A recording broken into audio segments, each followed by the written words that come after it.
requesting.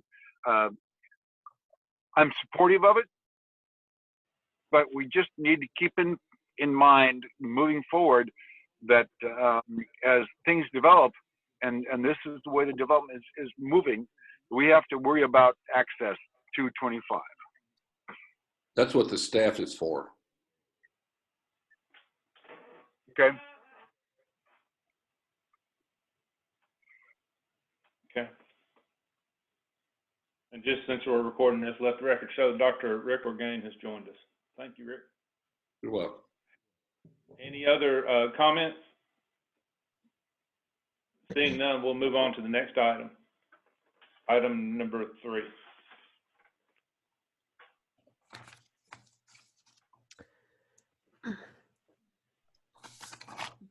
Yes, this is a preliminary plat for the Paddock at Kennesaw Farms. This includes phases 1A, 2A, 3A, and 4A, which is directly adjacent to Kennesaw Farms and will be accessed from Kennesaw Boulevard. Next slide, please. This includes the area that recently had an FMDP approved for it. So the plan is consistent with that FMDP, pending some minor corrections throughout with labeling and some clarification on the alleys that go through this development. But it is for 130 units, which is what was approved with the FMDP, and is consistent with previous plans for this area. And I believe the applicant is here. Yes. Scott Foster, your line's been unmuted. I'm here. Go ahead, Scott.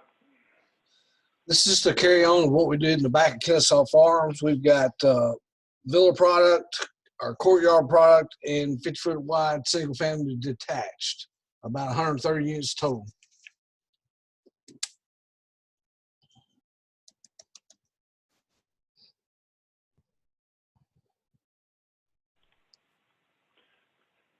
Does anybody have any questions?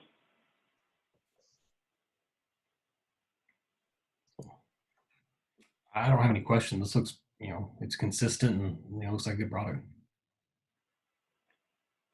Consistent with, yeah, it's consistent. Yeah. It's just a phase of what they've been working on. Yeah. Any other questions at all? Well, seeing none, then we'll see this back in a couple of weeks. It looks good. Thank you. Thank you, Commission.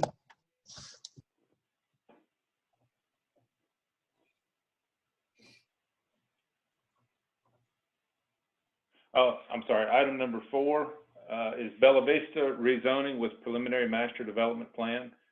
Dustin, you're handling that one? Yes, sir.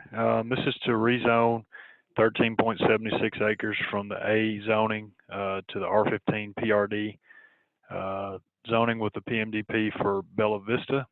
It's located south of East Broadway and near Martin Lane, east of Airport Road.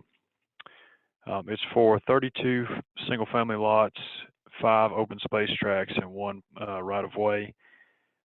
Actually, about 15 years ago, this property had a BZA approval to be a driving range, but the site plan was rejected by Planning Commission, and then that approval for the driving range did expire. Issues we're having with this one, there are some issues with the buffer yards that need to be changed. They weren't correct. Also, engineering's identified there. Those circles on your screen are places for stub outs to future development, and also to minimize cuts on US 31 there.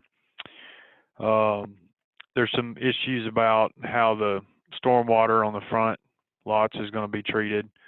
The open space areas are where the stormwater will be, stormwater maintenance infrastructure will be. So there's engineering has some questions about how these lots will be treated. We also need some access to the open space tracts, probably through some open space tracts that run from the larger areas to the right of way. For access, and also we need more open space generally we need about an acre more of open space to meet the 20% requirement of R15 PRD. But there's also flexibility that the applicant has with lot size and setbacks in order to meet that. PUDEs along the lot lines, something we need, and then also some traffic calming on the right of way. But those are our only issues. Thank you. Thank you, Dustin. Do we have a representative for the applicant present? Andy? I'm here, and everything Dustin hit on, this is a little bit unique in the fact that these clients are actually wanting the larger R15 lots.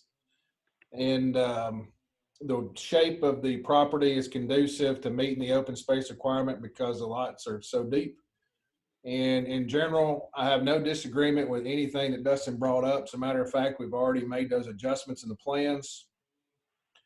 I would like some freedom to discuss stubbing out a 50-foot right-of-way to a 2.5 acre tract to the east. I completely understand stubbing out to the 100+ acre tract in the rear, but I feel like we're being asked to give somebody a really expensive driveway for that 2.5 acres to the east.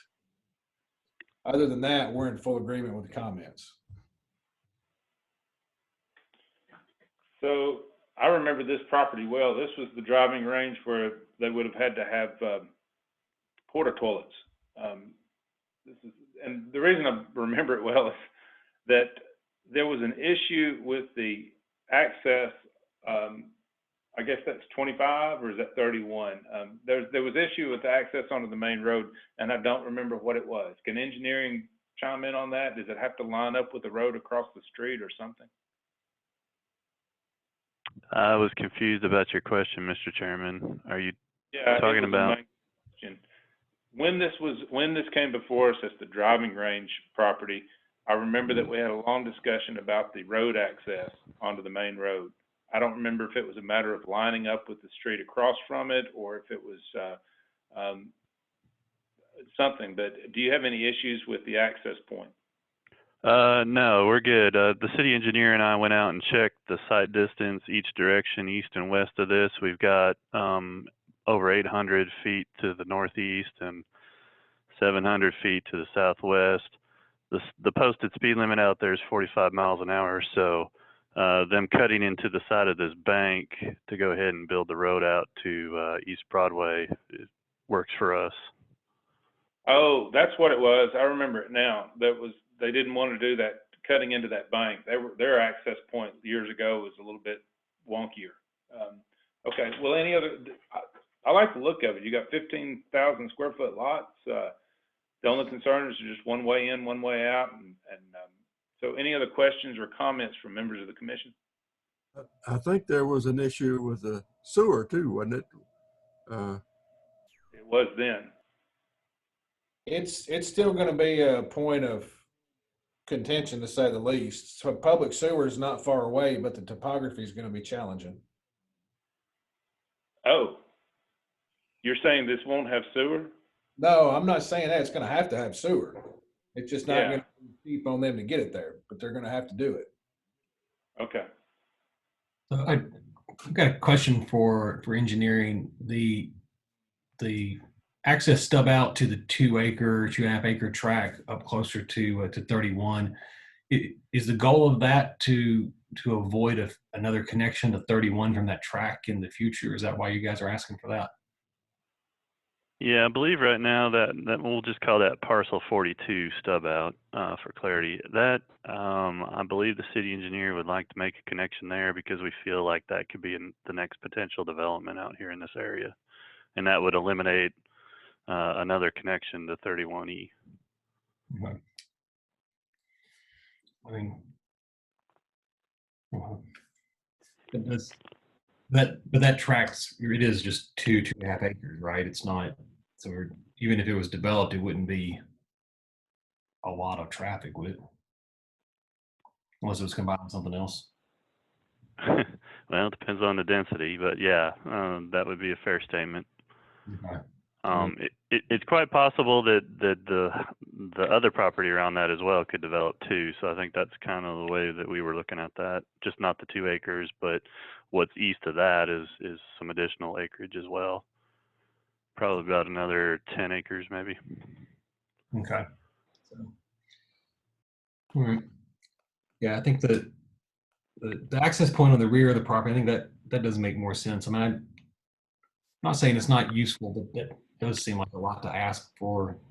Maybe dirt there and all that cost of that to put it in. Not the, you know, I know we're not supposed to look at cost, but anyway, all right. Well, we can look at that when it comes back. And if the applicant wants to get with engineering, then we can, you know, we can try to work that out between the next time we meet. We can. Okay. Do we have any other questions? Seeing none, we'll see this back in a couple of weeks then. We'll move on to item number 5, which is, nope. Okay, so item number 5 is the same property, Bella Vista Comprehensive Plan Amendment. Yeah, this is just to, the reason this parcel was split on its character area was it was annexed in, well, so the plan, Gallatin on the Move was done in 2009. And at that time, the city limits ran across the middle of the property. The rest of the property was annexed in 2011. And so at that time, at the original time with the character areas is when it was split because of the city limits line. So this basically just takes that southern portion and gives it the same character area, which probably should have been done originally anyways, and also makes possible the Bella Vista PMDP. So.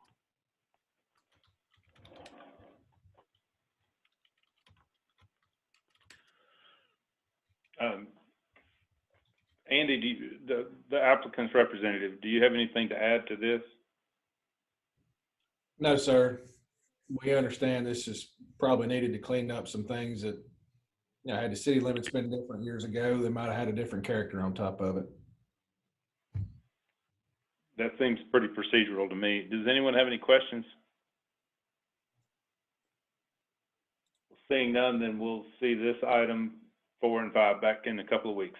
We'll move on to item number 6, which is Montgomery Office of Final Master Development Plan. Jillian?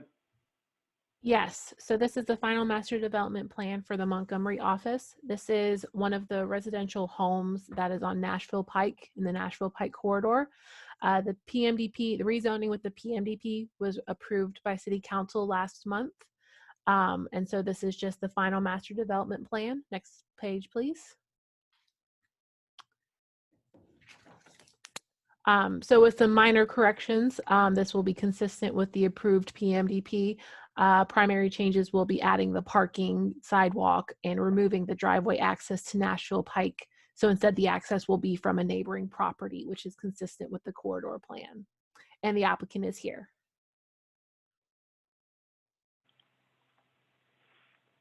Andy, can I assume you're the applicant's representative? It's a correct assumption.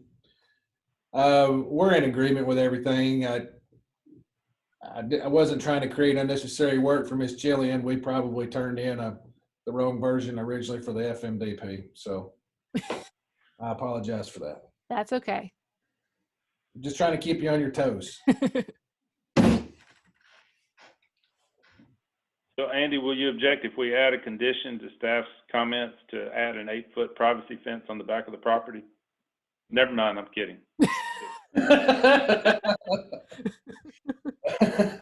Well, yeah, okay. I'm not going to object, but that doesn't mean that the owners might not. Be a freebie. Any questions or comments?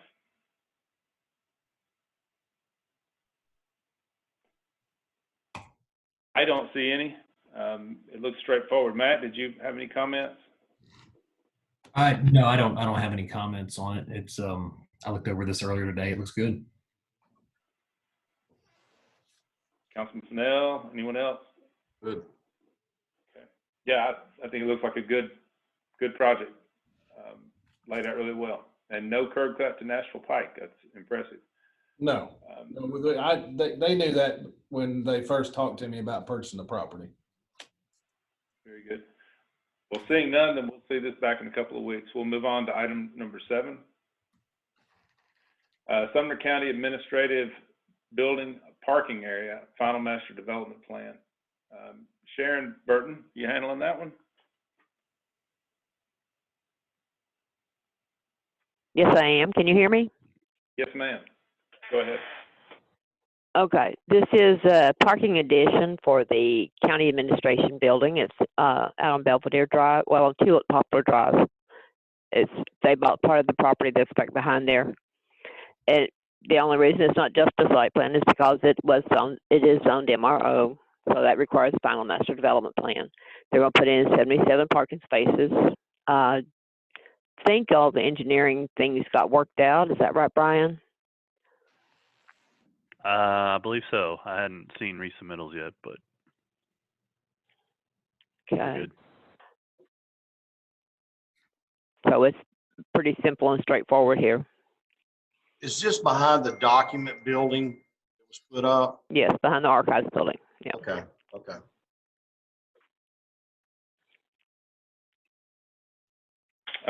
Do we have a representative for the applicant here?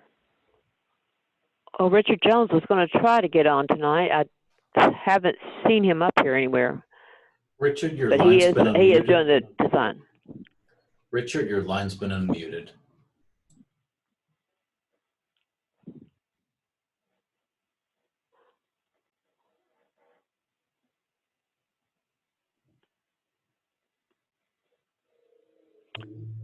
Is he the telephone one?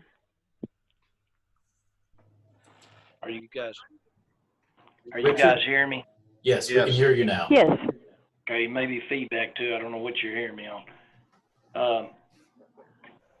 So it's a simple parking place. We're overloaded, and I'm sure the employees will get to park there, but it's basically parking, lighting, landscape, and a type 2 bioretention area.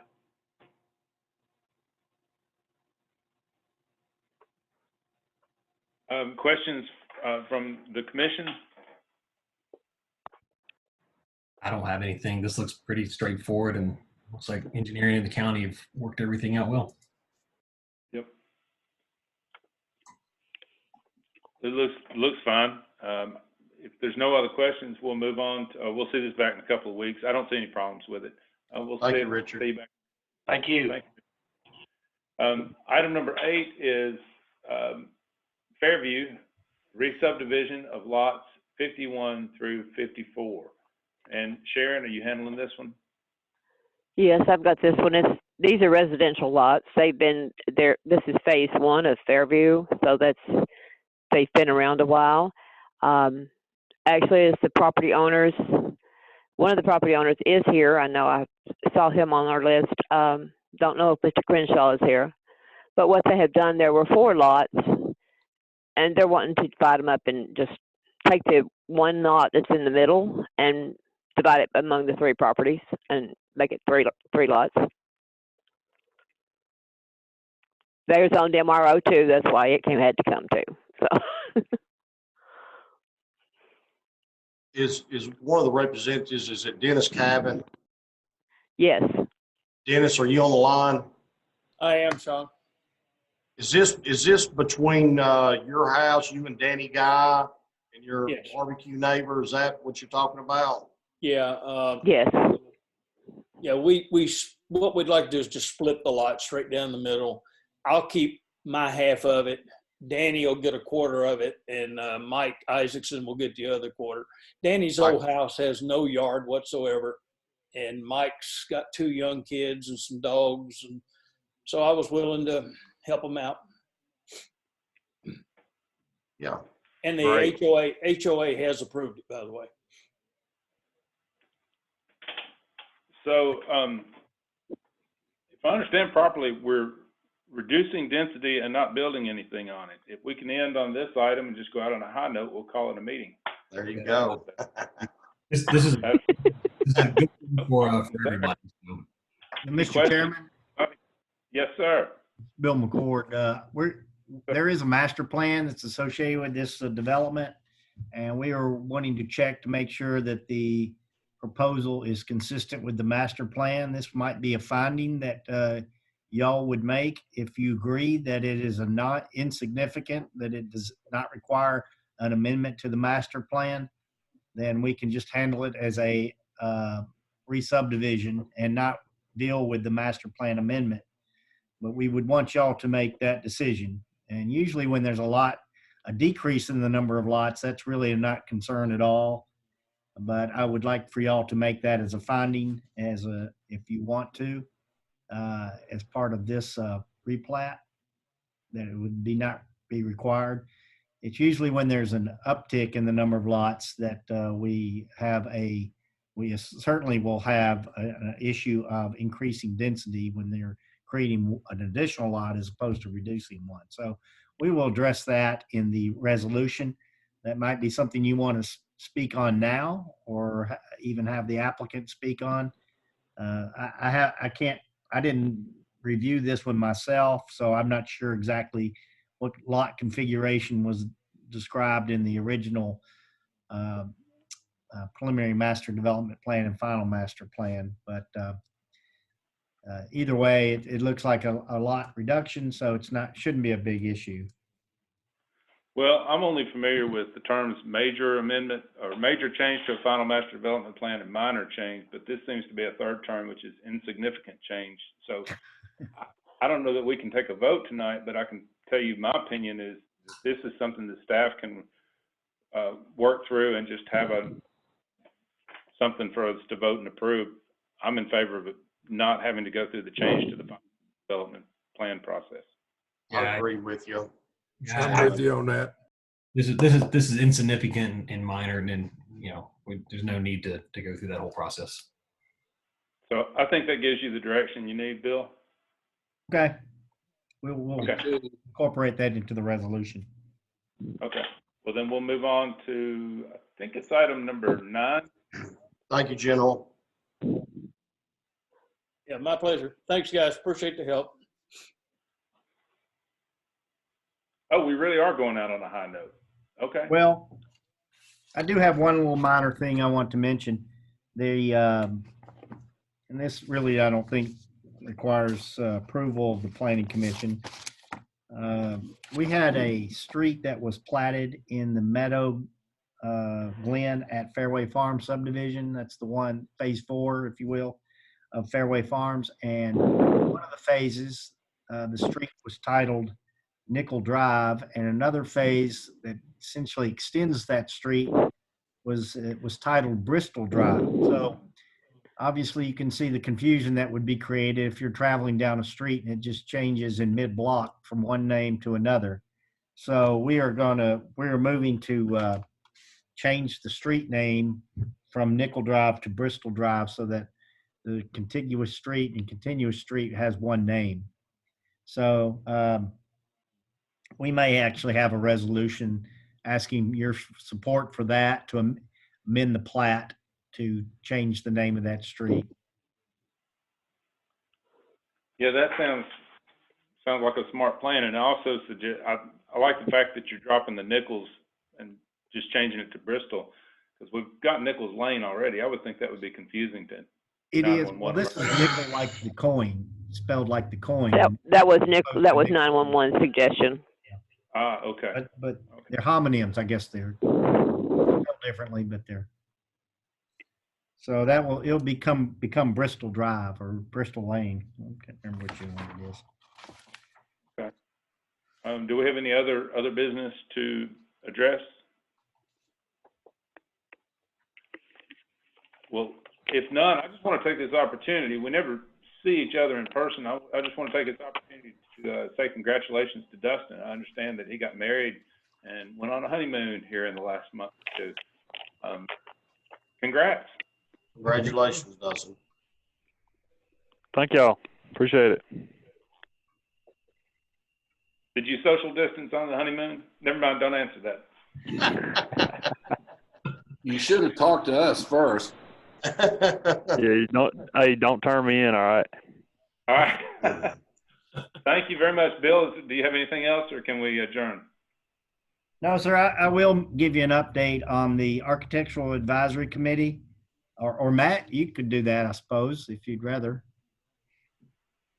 I didn't prepare anything, but glad to. Okay.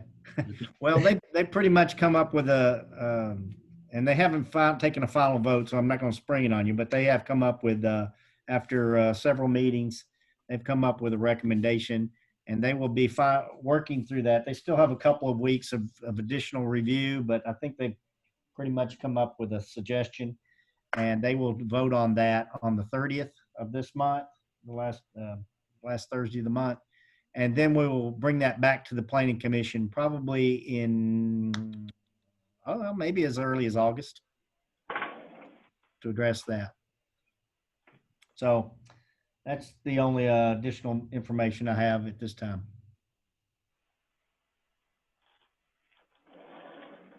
Okay.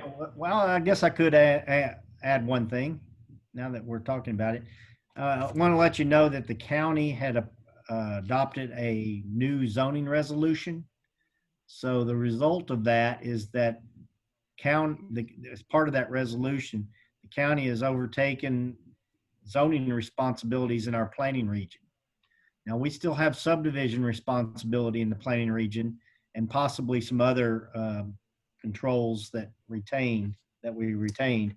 And we're going to be meeting with the county staff here pretty soon and discussing what role that the city will take in continuing to review and enforce our zoning regulations and or subdivision regulations inside the planning region. As a result of the county's action, many properties that are in the planning region now are non-conforming. So we'll be looking at a strategy perhaps that the county can pursue to overcome that. Those people still have the right to develop their properties under the vested zoning that they have where applicable. So that's going to create a little confusion. Is after we have our meeting, I'll give you an update perhaps at the next Planning Commission meeting to let you know what we've talked about and where we would move from there. It also means that the Regional Zoning Board of Appeals may no longer be needed, and depending on what the city decides to do, it may even change or reconstitute the Regional Municipal Planning Commission. Municipal Regional Planning Commission is only a municipal planning commission, and that happened over in Maryville not too long ago, so we may follow that same path. You'd still have a comp plan authority in the planning region as well as in the urban growth boundary. And so we'll be trying to essentially summarize what authorities are prevalent in various jurisdictions. Would you also confirm, would you kind of clarify if someone is in the, if they're outside the city limits, but they're within the planning region, it's been unclear to me in the past whether they need to pull a building permit through the city or through the county. I was unclear of it on the past. I'm even more unclear of it now that the county is assuming those planning duties in our planning region. Yeah, right now, those would still, and that's one of the reasons for the meeting, is that we would have the building department, because the city has an ordinance. And we'll need to discuss the validity of that ordinance now, given the county's action.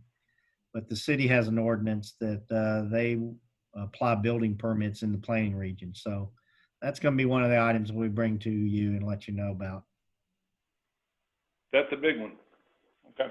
Yeah. Yeah, enforcement as well. And seeing as how I just bought a piece of property that's in the planning region but outside of the city, I probably need to ask that question myself this week, because I'm trying to get ready to pull a building permit on something that the county, where the county's saying to pull it through them, but haven't checked with the city yet. Yeah. Yeah.